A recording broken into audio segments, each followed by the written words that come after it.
This morning we're working on the collected seated trot. So collected meaning we have vertical flexion, and we're helping Jessica with her lower leg position. And then what do you do to maintain that position? So right now we're just pushing Jay up into his face and letting her get a feel for that.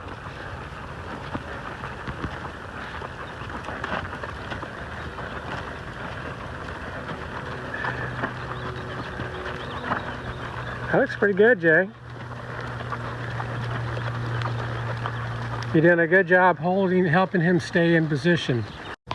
So Jess, tell me a little bit about what's going through your thought process when you're riding him and you're collecting him, pushing him up into frame, and how are you maintaining your impulsion? Yeah, so the way that I kind of just figured out how to keep him in frame as we trot around, I basically like collected head first, and then I put my foot on him up here, and so that kind of like sticks like it in place, his head. Well, so just to clarify, so when I round my horse's back up, the reflex is the head goes down. So horizontal flexion means when you elevate the horse's back. So what you're able to do wearing spurs is you squeeze his underbelly, like right behind what we call second position, behind the front cinch, and he just goes boop, and then his head sets, and then you're able to maintain that contact point. And then I noticed, because I was trying to figure out where my hand should be and like for what position, I noticed that when I like bring it like that, it kind of like brings it up. It doesn't bring it up, it brings his head down. Well, he flexes at the pole. Yeah. And so that helps keep him in place. And what about pushing him forward? How do you do that? Yeah, so after I have him locked into position, I'll like slowly bring my feet back and just apply pressure from back here. So that's third position. So third position is the widest point of the horse's barrel, and it allows for you to when you make contact and collect the horse and squeeze, that is his position to go forward. Yeah.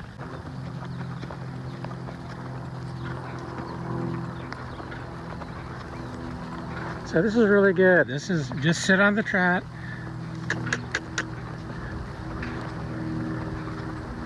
And she's keeping her legs back. She's driving them forward. She's got just enough contact. And the bridle.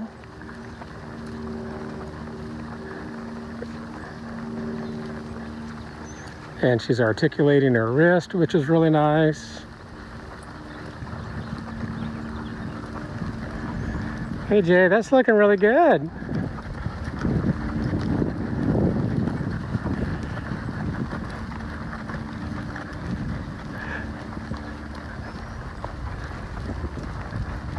So this is not an easy position to hold for the rider.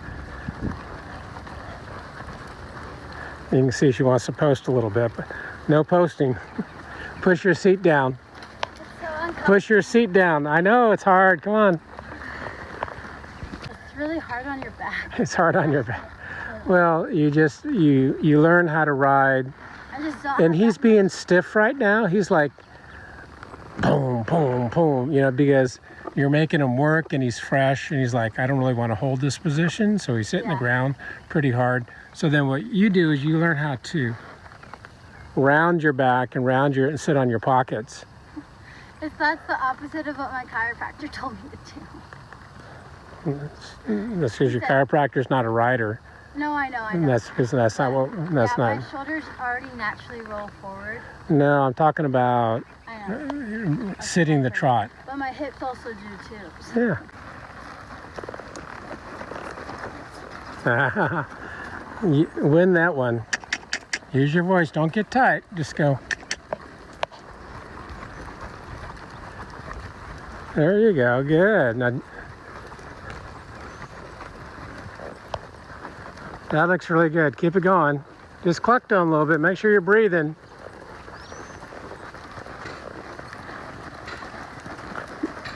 Legs back. Now slide them back.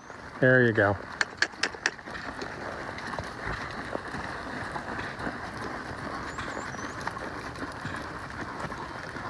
This is actually really challenging.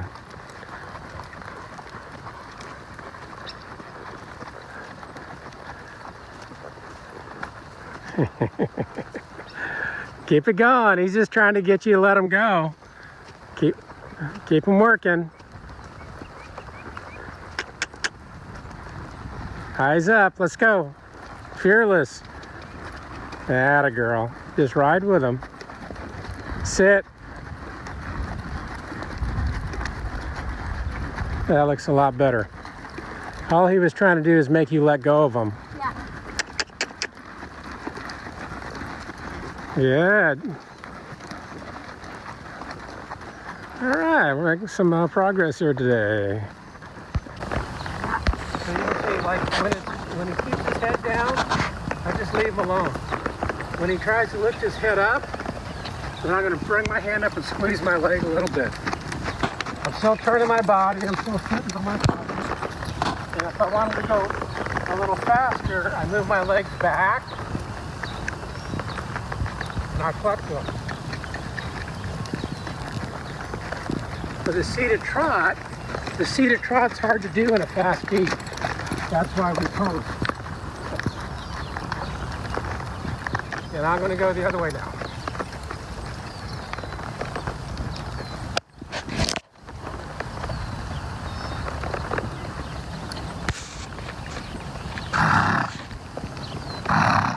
Does that help?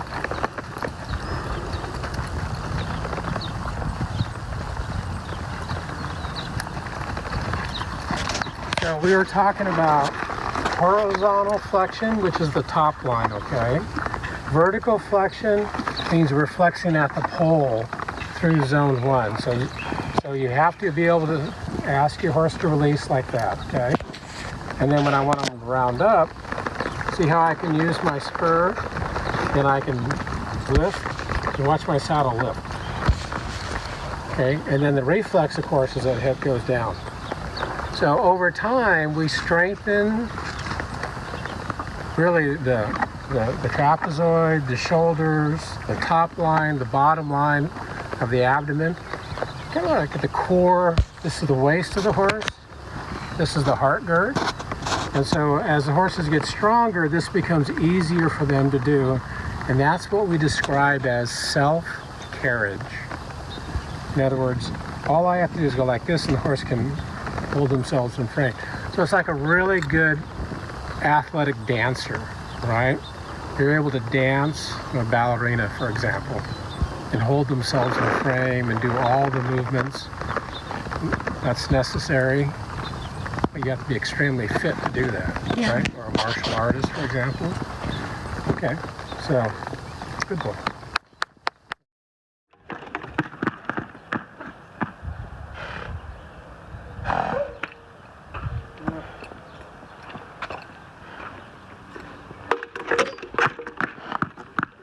Whoa, whoa. I'm desensitizing this pony who's a little skitsy on the tie rail. But if you're going to put kids on him, you can't very well have him get upset because the plastic bottle hits the ground.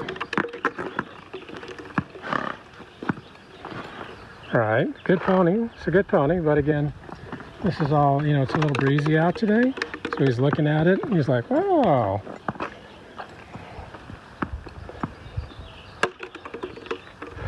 That a good boy. Whoa, Joe. Just like a brush going to the ground. Somebody drops a brush. What are you going to do, right? That a good boy. What we want to tell him everything's okay.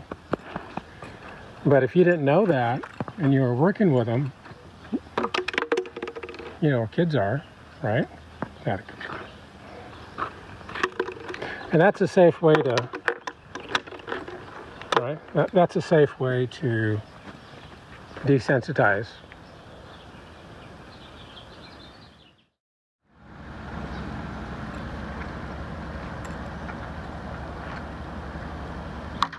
There you go. 3 for 3.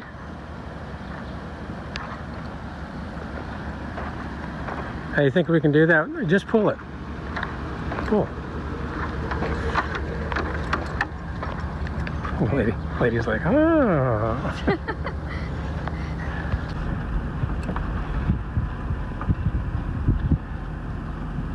Well, I got the healing dummy out of the back, or SUV, and I have Alex healing. You got it?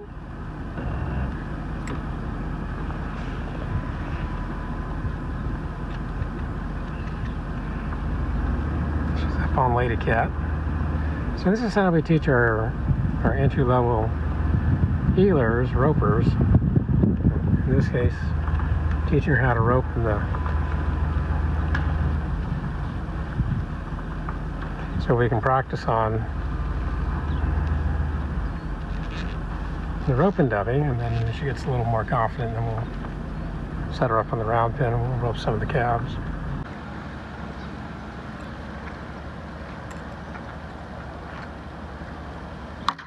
There you go, 3 for 3. Sons have come to visit Cash and Diesel. I get to hang out with the boys this weekend. So I think Diesel is a Spanish Mastiff and Cash is an Italian Mastiff. They're 2 boys. Call them my grandsons. And I don't have any grandsons yet, so. Right? And they're so happy to be here.